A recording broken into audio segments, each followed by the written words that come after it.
Good morning student. आज आपण नवीन आणि खूप इम्पॉर्टंट पॉईंट चालू करतो आहे, तो म्हणजे पोलरायझेशन ऑफ लाईट. आतापर्यंत आपण काय काय स्टडी केलं आहे बघा.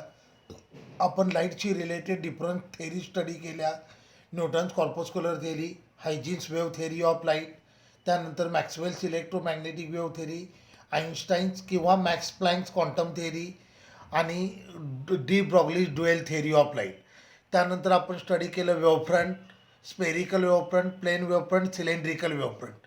त्यानंतर आपण Huygens construction, Huygens principle study केलं आणि ते यूज करून आपण स्टडी केलं construction of spherical wavefront, construction of plane wavefront. त्यानंतर आपण लॉज ऑफ रिफ्लेक्शन स्टडी केले, लॉज ऑफ रिफ्रॅक्शन स्टडी केले. आता NEET point of view, JEE point of view आणि even theory point of view एक इम्पॉर्टंट पॉईंट आपल्याला स्टार्ट करायचे, तो म्हणजे पोलरायझेशन. मी डेफिनेशन सांगतो. Polarization is a phenomenon of restriction of electrical vibration belonging to the single plane by removing vibration from remaining plane is called as polarization. आता नीट लक्ष द्या. ही इलेक्ट्रोमॅग्नेटिक वेव्ह आहे. Okay, light is an electromagnetic wave. लाईटमध्ये असतात electrical vibrations आणि magnetic vibration. These two vibrations are perpendicular to each other and they are perpendicular to direction of propagation of light. Okay, this is electromagnetic wave. Light is an electromagnetic wave in which there are time varying electrical vibrations. There are time varying magnetic vibrations. These two vibrations are perpendicular to each other and both are perpendicular to direction of propagation of light. Okay. लाईटमध्ये electrical vibrations असतात, लाईटमध्ये magnetic vibration असतात. हे दोन्ही vibration एकमेकाला perpendicular असतात and they are perpendicular to direction of propagation of light. Okay, आता नीट लक्ष द्या. When we are dealing with polarisation then we are neglecting magnetic vibration. We are dealing only with electrical vibration. Polarisation हे phenomenon फक्त आणि फक्त electrical व्हायब्रेशनसोबत relate करतात. मॅग्नेटिक व्हायब्रेशन त्यावेळेला कन्सिडर करायचे नाहीत. ओके, आता नीट लक्ष द्या. हे हॉरिझंटल प्लेन आहे. ओके, ह्या हॉरिझंटल प्लेनमध्ये देखील इलेक्ट्रिकल व्हायब्रेशन असणार आहेत. हे व्हर्टिकल प्लेन आहे. या प्लेनमध्ये देखील इलेक्ट्रिकल व्हायब्रेशन असणार आहेत. हे ऑब्लिक प्लेन आहे. या प्लेनमध्ये देखील इलेक्ट्रिकल व्हायब्रेशन असणार आहेत. हे देखील ऑब्लिक प्लेन आहे. या प्लेनमध्ये देखील इलेक्ट्रिकल व्हायब्रेशन असणार आहेत. बरोबर आहे. सगळ्या प्लेनमधली इलेक्ट्रिकल व्हायब्रेशन डिरेक्शन ऑफ प्रोपगेशनला परपेंडिक्युलर असतील. ओके, आता हे प्लेन जर कन्सिडर केलं तर ह्या प्लेनमध्ये असे इलेक्ट्रिकल व्हायब्रेशन्स येतील लाईक दॅट. हे इलेक्ट्रिकल व्हायब्रेशन्स असतील जे डिरेक्शन ऑफ प्रोपगेशनला परपेंडिक्युलर आहेत. पोलरायझेशन याचा अर्थ फक्त एका प्लेनमधली इलेक्ट्रिकल व्हायब्रेशन शिल्लक ठेवणं आणि बाकीच्या ऑल पॉसिबल प्लेनमधले व्हायब्रेशन रिमूव्ह करणं. Polarization is a phenomenon in which we are going to keep electrical vibration in a single plane and we are going to remove vibrations from remaining plane. This is called as polarization. मी पुन्हा एकदा सांगतो, नीट ऐका. Light electromagnetic wave आहे ज्याच्यामध्ये electrical vibrations पण असतात, magnetic vibrations पण असतात. पोलरायझेशन हे फिनॉमिनन फक्त इलेक्ट्रिकल व्हायब्रेशनशी रिलेट करतात. आपण मॅग्नेटिक व्हायब्रेशन कन्सिडर करायचे नाहीत व्हाईल स्टडिंग पोलरायझेशन. आता मी जर इलेक्ट्रिकल व्हायब्रेशन कन्सिडर केले तर there are infinite number of plane which contain an electrical vibration which are perpendicular to direction of propagation of light. आपल्याकडे infinite number of plane असणार आहेत ज्याच्यामध्ये इलेक्ट्रिकल व्हायब्रेशन असणार आहेत जे डिरेक्शन ऑफ प्रोपगेशनला परपेंडिक्युलर असणार आहेत. बरोबर आहे. पोलरायझेशनमध्ये आपण काय करतो, लाईटला पोलराईज करतो. याचा अर्थ एका प्लेनमधली इलेक्ट्रिकल व्हायब्रेशन ठेवायचे आणि बाकीच्या ऑल पॉसिबल प्लेनमधली इलेक्ट्रिकल व्हायब्रेशन रिमूव्ह करायचे. This process is called as polarization of light. म्हणजे बघा, इन्फानाईट नंबर ऑफ प्लेनमध्ये इलेक्ट्रिकल व्हायब्रेशन आहेत त्यांना आपण रिस्ट्रिक्ट करतोय for a single plane. This phenomenon is called as polarization of light.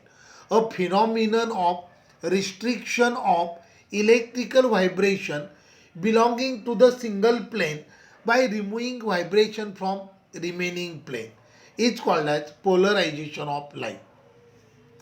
ज्या प्लेनमधले इलेक्ट्रिकल व्हायब्रेशन शिल्लक आहेत डिरेक्शन ऑफ प्रोपगेशनला ते परपॅन्डिक्युलर आहेत.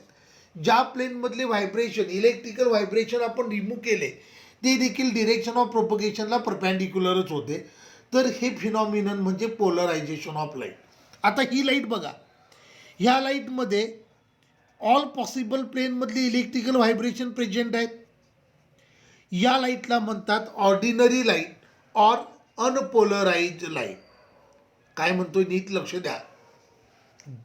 ही जी लाईट आपण कन्सिडर केले, ही लाईट जी आपण कन्सिडर केले, हां, तर बघा ही लाईट आहे.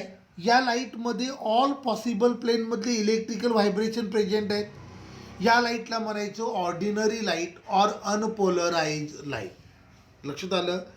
ज्या लाईटमध्ये, मी पुन्हा एकदा रिपीट करतो, हा पॉईंट खूप इम्पॉर्टंट आहे.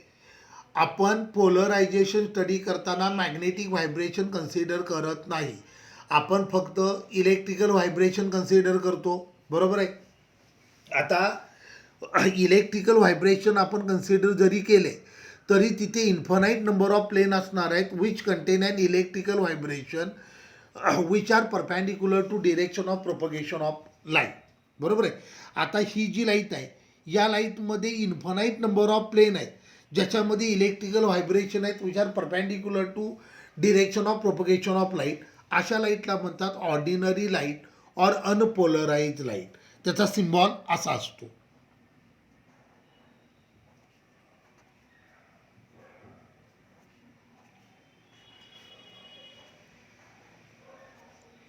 ही झाली ordinary light or unpolarized light, किंवा हे असं दाखवलं तरी चालेल. ही direction of propagation as a representative फक्त आपण दोनच प्लेनमधले व्हायब्रेशन दाखवतो. हे व्हर्टिकल प्लेनमधले व्हायब्रेशन आणि हे हॉरिझॉन्टल प्लेनमधले व्हायब्रेशन. हा सिम्बॉल आहे अनपोलराइज लाईटचा. ओके. आता ज्या लाईटमध्ये फक्त एकाच प्लेनमध्ये इलेक्ट्रिकल व्हायब्रेशन प्रेझेंट आहे त्या लाईटला म्हणायचं प्लेन पोलराइज लाईट. ओके. आता ही लाईट बघा, ह्या लाईटमध्ये फक्त एकाच प्लेनमधले व्हायब्रेशन प्रेझेंट आहेत, व्हर्टिकल प्लेनमधले व्हायब्रेशन. किंवा ही लाईट, या लाईटमध्ये एकाच प्लेनमधले व्हायब्रेशन प्रेझेंट आहेत, हॉरिझॉन्टल प्लेनमधले व्हायब्रेशन. या लाईटला म्हणायचं अनपोलराइज लाईट, या लाईटला म्हणायचं पोलराइज लाईट. किंवा ह्या लाईटमध्ये एकाच प्लेनमधले व्हायब्रेशन प्रेझेंट आहेत म्हणून हिला म्हणतात प्लेन पोलराइज लाईट. लक्षात आलं. हे व्हायब्रेशन आहेत, this vibrations are along straight line path म्हणून याला म्हणतात लिनियरली पोलराइज लाईट. क्लिअर झाली idea. A light which contain electrical vibration belonging to the different plane in the direction perpendicular to direction of propagation of light is called as ordinary light or unpolarized light. हा त्याचा symbol. एक तर तुम्ही सगळ्या प्लेनमधले vibration दाखवू शकता किंवा फक्त ॲज अ रिप्रेझेंटेटिव्ह दोन प्लेनमधले व्हायब्रेशन दाखवायचे, हॉरिझॉन्टल प्लेन आणि vertical plane. A light which contain electrical vibration belonging to the single plane in the direction perpendicular to the direction of propagation of light is called as plane polarise light किंवा polarise light. या लाईटमधले electrical vibration एका प्लेनला belong करतात म्हणून याला म्हणायचं plane polarise light. These vibrations are along straight line path म्हणून याला म्हणायचं लिनियरली पोलराइज लाईट. क्लिअर झालं. पोलरायझेशन म्हणजे काय लक्षात आलं.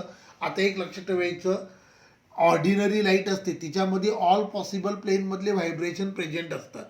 तर प्लेन पोलराइज लाईट असते त्याच्यामध्ये फक्त एकाच प्लेनमधले व्हायब्रेशन प्रेझेंट असतात. याचा अर्थ ज्या वेळेला लाईटचं पोलरायझेशन होतं लाईटची इंटेन्सिटी कमी होते. सो एक लक्षात ठेवा, लाईटची इंटेन्सिटी आफ्टर पोलरायझेशन 50% कमी झालेली असते. म्हणजे ओरिजिनल लाईटची इंटेन्सिटी जर आय असेल आणि पोलराइज लाईटची इंटेन्सिटी जर I0 असेल तर I0 is equal to 50% of I, I0 is equal to I/2. पोलरायझेशनमुळं लाईटची इंटेन्सिटी 50% कमी होते. क्लिअर झालं, लक्षात आलं. मग आता पुढचं आहे ते म्हणजे polarisation of transverse mechanical wave. Okay, आता लक्ष द्या. माझ्याकडे 2 बोर्ड आहेत. देर आर 2 बोर्ड्स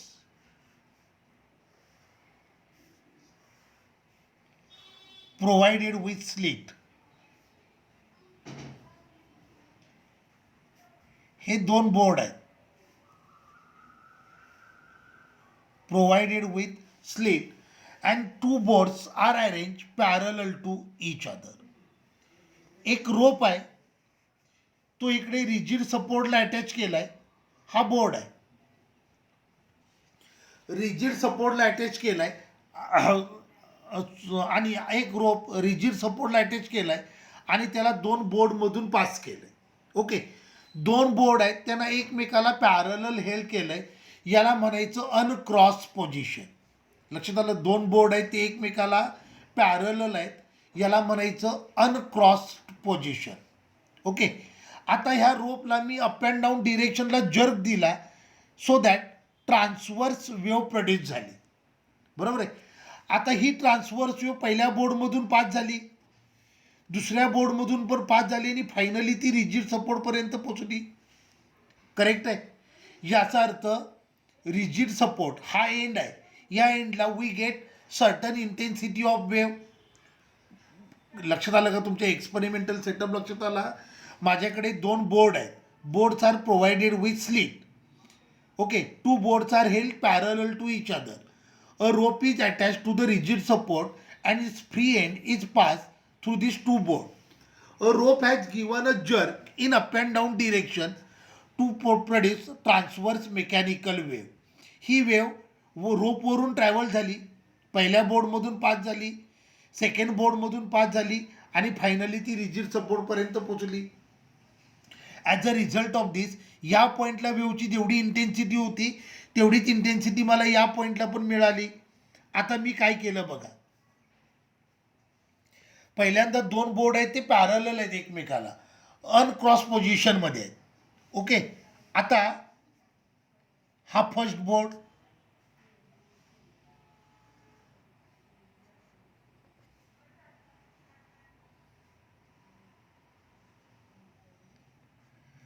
आता सेकंड बोर्डला मी 90 डिग्रीमधून टर्न केलं.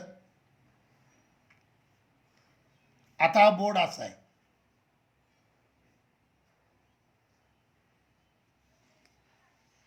एक मिनिट, डायग्राम चुकला आपला.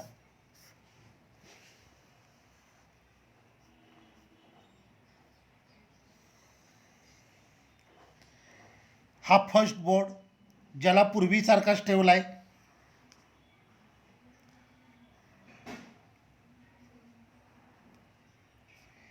आणि दुसऱ्या बोर्डला आपण क्रॉस केले.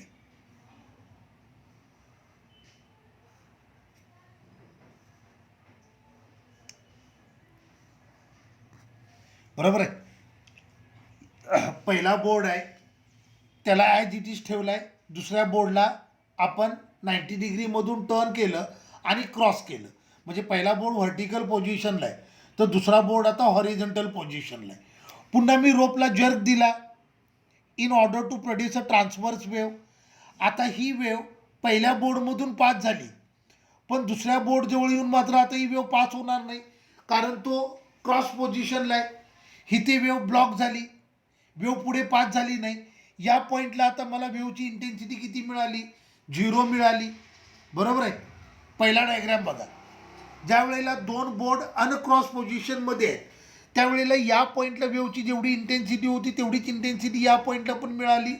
पण ज्या वेळेला मी 2 बोर्ड क्रॉस पोझिशनमध्ये ठेवले, बरोबर आहे, किंवा 2 बोर्ड परपॅन्डिक्युलर पोझिशनमध्ये ठेवले, पहिल्या बोर्डला दुसरा बोर्ड परपॅन्डिक्युलर पोझिशनमध्ये ठेवला, त्यावेळेला वेव्ह प्रोड्यूस केली, ती पहिल्या बोर्डमधून पास झाली पण दुसऱ्या बोर्डजवळ येऊन स्टॉप झाली.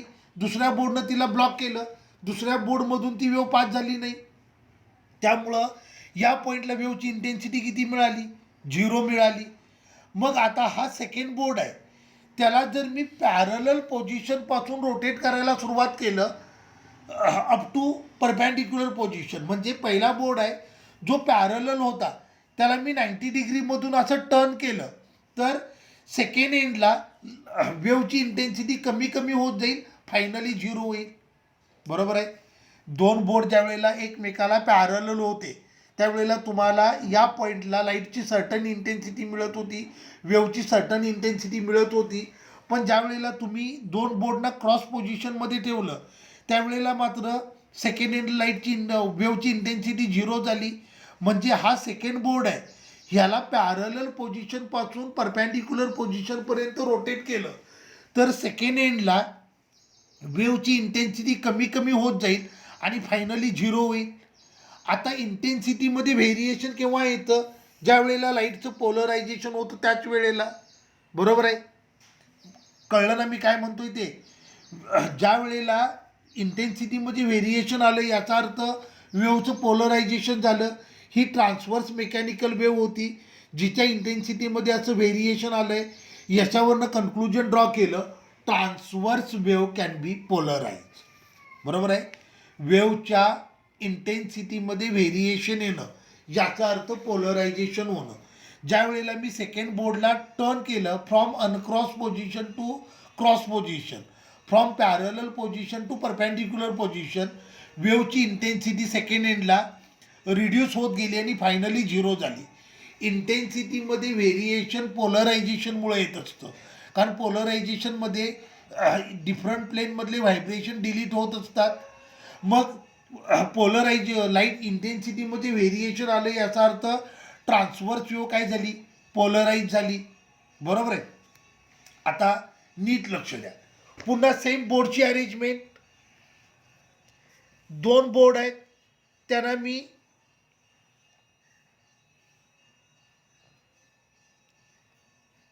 अनक्रॉस पोझिशनला ठेवलंय.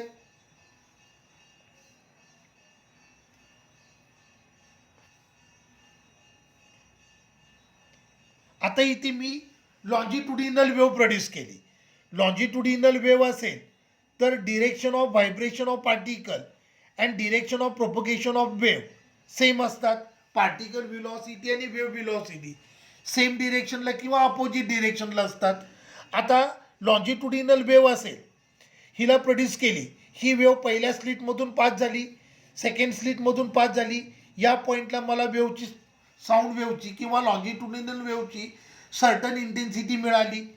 आता मी दोन बोर्डना अरेंज केलं इन क्रॉस पोझिशन.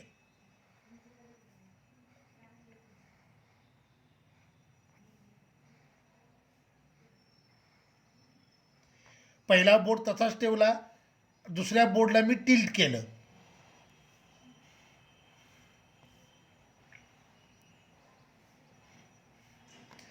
आता बघा, आपण लॉन्जिट्युडिनल वेव प्रोड्यूस केली जिच्यामध्ये पार्टिकल व्हिलॉसिटी आणि वेव व्हिलॉसिटी सेम आहे. ती वेव ह्या पहिल्या बोर्डमधून, पहिल्या स्लिटमधून पास झाली, ती वेव दुसऱ्या स्लिटमधून देखील पास होईल. याचा अर्थ या पॉईंटला तुम्हाला पुन्हा फिक्स इंटेन्सिटी मिळेल. याचा अर्थ पहिलं सेकंड बोर्ड आहे त्याला तुम्ही पॅरलल पोझिशनपासून परपॅन्डिक्युलर पोझिशनपर्यंत जरी टर्न केलं तरी लॉन्जिट्युडिनल वेव त्यामधून पास होते. बघा, पॅरललला जशी पास झाली होती तशीच ती परपॅन्डिक्युलरला देखील पास झाली. याचा अर्थ जर लॉन्जिट्युडिनल वेव असेल तर बोर्डच्या रोटेशनमुळं त्या वेवच्या इंटेन्सिटीमध्ये चेंज येत नाही. याचा अर्थ लॉन्जिट्युडिनल वेवचं पोलरायझेशन होत नाही. क्लिअर झालं? मी पहिल्यांदा डायग्राम दाखवतो तुम्हाला ट्रान्सवर्स वेवचा. ट्रान्सवर्स वेव असेल तर त्याच्यामध्ये direction of vibration of particle and direction of propagation of wave एकमेकाला परपॅन्डिक्युलर असतात. इथे हे पास झालं, पण या पॉईंटला मात्र हे ब्लॉक होणार. बरोबर आहे, कारण व्हर्टिकल व्हायब्रेशन आहेत. स्लिट जर आडवी केली असेल, स्लिट जर हॉरिझॉन्टल पोझिशनला असेल तर हे व्हर्टिकल व्हायब्रेशन तिथून पास होणार नाही, त्यामुळे वेव ब्लॉक झाली. कळलं का? सो ज्या वेळेला तुम्ही हा सेकंड बोर्ड आहे ह्याला पॅरललपासून परपॅन्डिक्युलर पोझिशनपर्यंत रोटेट कराल त्यावेळेला ट्रान्सव्हर्स वेव्ह असेल तर तिची इंटेन्सिटी कमी कमी होत जाणार आणि फायनली झिरो होणार. इंटेन्सिटीमध्ये व्हेरिएशन हे पोलरायझेशनमुळे येत असतं. मग ह्याच्यावरनं कन्क्लुजन आपण ड्रॉ केलं की ट्रान्सव्हर्स वेव्हचं पोलरायझेशन होतं. तेच जर लॉन्जिट्युडिनल वेव्ह असेल, तुम्ही बोर्ड पॅरलल पोझिशनमध्ये ठेवा किंवा परपेंडिक्युलर पोझिशनमध्ये ठेवा, लॉन्जिट्युडिनल वेव्ह दोन्ही वेळेला त्या स्लिटमधून पास होते आणि या पॉईंटला तुम्हाला फिक्स इंटेन्सिटी मिळते जी इनिशियली होती तेवढीच. याच्यावरनं कन्क्लुजन ड्रॉ केलं longitudinal wave cannot be polarized. तर हा NEET JEE CET point of view खूप important question. Only transverse waves can be polarized, longitudinal waves cannot polarized. लक्षात आलं. मग आता पुढचा पॉईंट आहे, आपल्याला व्हेरीफाय करायची की लाईट ही ट्रान्सव्हर्स वेव्ह आहे. Okay, verification of transverse nature of light, experimental verification of transverse nature of light. आता लक्ष द्या, काही क्रिस्टल आहेत, कॅल्साइट क्रिस्टल, टर्मलाईन क्रिस्टल, हे नॅचरली ऑकरिंग क्रिस्टल आहेत जे लाईटला पोलराइज करतात. Okay, naturally occurring tourmaline crystal or calcite crystal can produce plane polarise light. Okay, मग आता माझ्याकडे लक्ष द्या, माझ्याकडे एक कॅल्साइट क्रिस्टल आहे, ह्याला कट केला आहे इन प्रॉपर ओरिएंटेशन. हा कॅल्साइट क्रिस्टल आहे ज्याला एका प्रॉपर ओरिएंटेशनला कट केलं आहे. हा त्याचा क्रिस्टलोग्राफिक ॲक्सिस आहे. ओके, आता ही ऑर्डिनरी लाईट आहे जिच्यामध्ये ऑल पॉसिबल प्लेनमधले इलेक्ट्रिकल व्हायब्रेशन्स प्रेझेंट आहेत. ही ऑर्डिनरी लाईट जिच्यामध्ये ऑल पॉसिबल प्लेनमधले इलेक्ट्रिकल व्हायब्रेशन प्रेझेंट आहेत.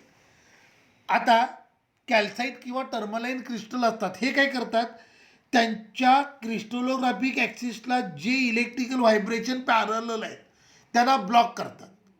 आणि कॅल्साइट किंवा टर्मलाईन क्रिस्टल काय करतात, जे इलेक्ट्रिकल व्हायब्रेशन त्यांच्या क्रिस्टलोग्राफिक ॲक्सिसला पॅरलल आहेत त्यांना अलाउ करतात आणि जे व्हायब्रेशन त्यांच्या क्रिस्टलोग्राफिक ॲक्सिसला परपेंडिक्युलर आहेत त्यांना ब्लॉक करतात. आता इथे डॉटवाले जे व्हायब्रेशन काढले ते या क्रिस्टलोग्राफिक ॲक्सिसला परपेंडिक्युलर आहेत आणि लाईननं जे व्हायब्रेशन दाखवले ते ह्या क्रिस्टलोग्राफिक ॲक्सिसला पॅरलल आहेत.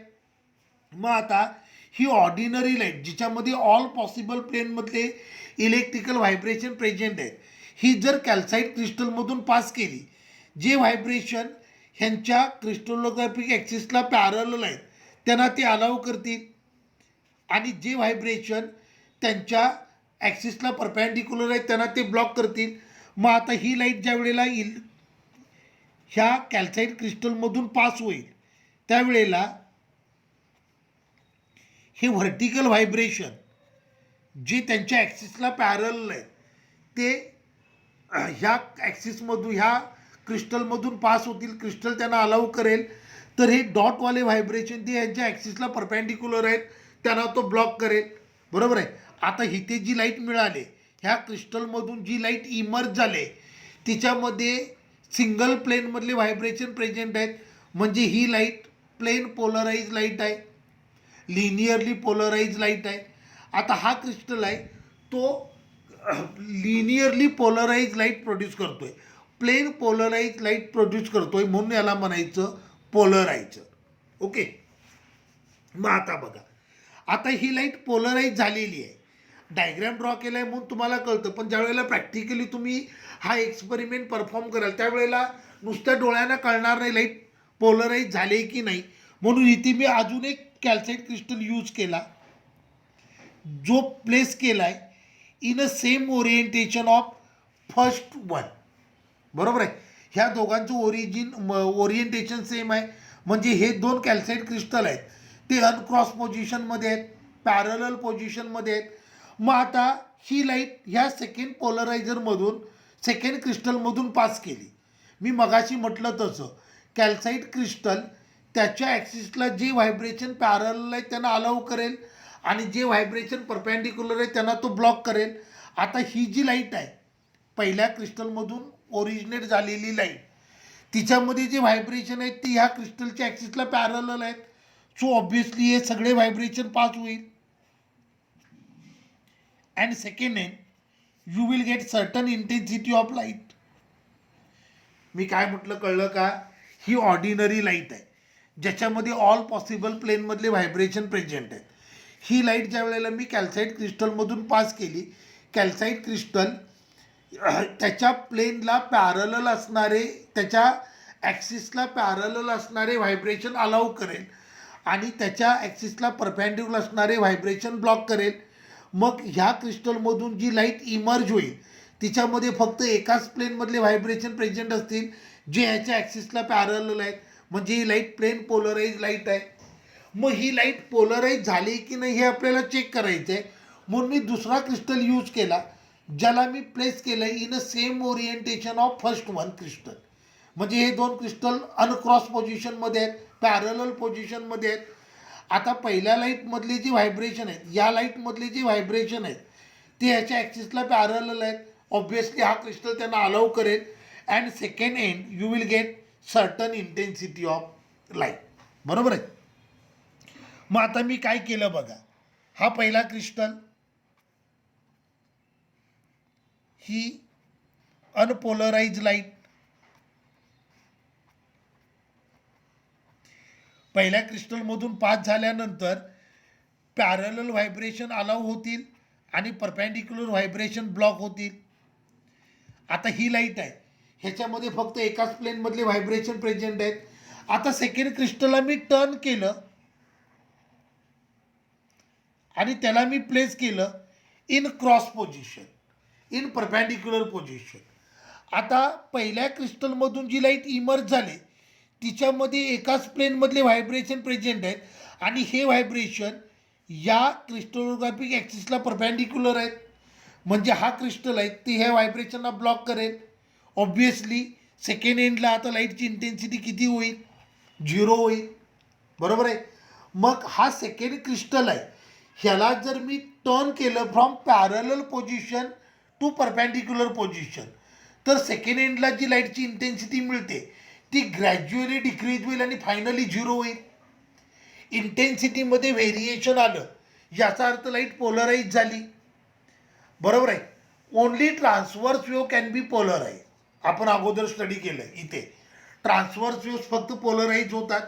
आता लाईटच्या बाबतीत इंटेन्सिटीमध्ये व्हेरिएशन आलं याचा अर्थ लाईटचं पोलरायझेशन झालं आणि फक्त ट्रान्सवर्स वेव्हच पोलराईज होतात. म्हणून ह्याच्यावरनं कन्क्लुजन ड्रॉ केलं light is a transverse wave. कळलं का? लाईट ट्रान्सवर्स वेव्ह कसं प्रूव्ह केलं लक्षात आलं? ज्या वेळेला हे दोन कॅल्साईट क्रिस्टल पॅरलल पोझिशनमध्ये होते त्यावेळेला you will get certain intensity of light at second end. मी सेकंड क्रिस्टलला परपॅन्डिक्युलर पोझिशनला प्लेस केलं तर लाईटची इंटेन्सिटी किती झाली? 0 झाली. याचा अर्थ सेकंड क्रिस्टलला जर तुम्ही टर्न केलं from parallel position to perpendicular position intensity of light will gradually going on decreasing and finally become 0. इंटेन्सिटीमध्ये व्हेरिएशन येतं ड्यू टू पोलरायझेशन. बरोबर आहे. आणि transverse wave can be polarized. मग लाईटच्या इंटेन्सिटीमध्ये व्हेरिएशन आलं म्हणजे लाईटचं पोलरायझेशन झालं आणि फक्त ट्रान्सवर्स वेव्हचंच पोलरायझेशन होतं. मग त्याच्यावरनं कन्क्लुजन ड्रॉ केलं की light is a transverse wave. Clear झालं? तर हा टॉपिक असाच थेरॉटिकल आहे. हे सगळे थेरीवाले पॉईंट येत राहणार आहेत. क्लिअर झालं? तर हे होतं पोलरायझेशन ऑफ लाईट ज्याच्यामध्ये आपण polarisation of transverse mechanical wave study केलं आणि आपण स्टडी केलं polarisation experimental verification of transverse nature of light. तर आज आपण 2 इम्पॉर्टंट पॉईंट स्टडी केले ते म्हणजे ट्रान्सवर्स वेव्ह, मग ती मेकॅनिकल असू दे किंवा नॉन मेकॅनिकल असू दे, ट्रान्सवर्स वेव्हचं पोलरायझेशन होतं. लॉन्जिट्युडिनल वेव्हचं पोलरायझेशन होत नाही. Light is a transverse wave कारण तिचं पोलरायझेशन होतं. मग साऊंड आणि लाईट, साऊंड ही लॉन्जिट्युडिनल वेव्ह आहे आणि लाईट ही ट्रान्सवर्स वेव्ह आहे. ह्यांना डिफरन्शिएट करणारं फिनॉमिनन म्हणजे कोणतं phenomenon? Polarization. Polarization is a phenomenon which differentiate between light wave and sound wave. साऊंडचं पोलरायझेशन होत नाही, कारण साऊंड ही लॉन्जिट्युडिनल वेव्ह आहे. लाईटचं पोलरायझेशन होतं, कारण लाईट ही ट्रान्सवर्स वेव्ह आहे. ठीक आहे. नेक्स्ट लेक्चरमध्ये आपल्याला स्टडी करायचं आहे ब्रेवस्टर्स लॉ, मॉल्यूज लॉ आणि पोलरॉइड्स. तोपर्यंत थांबूया.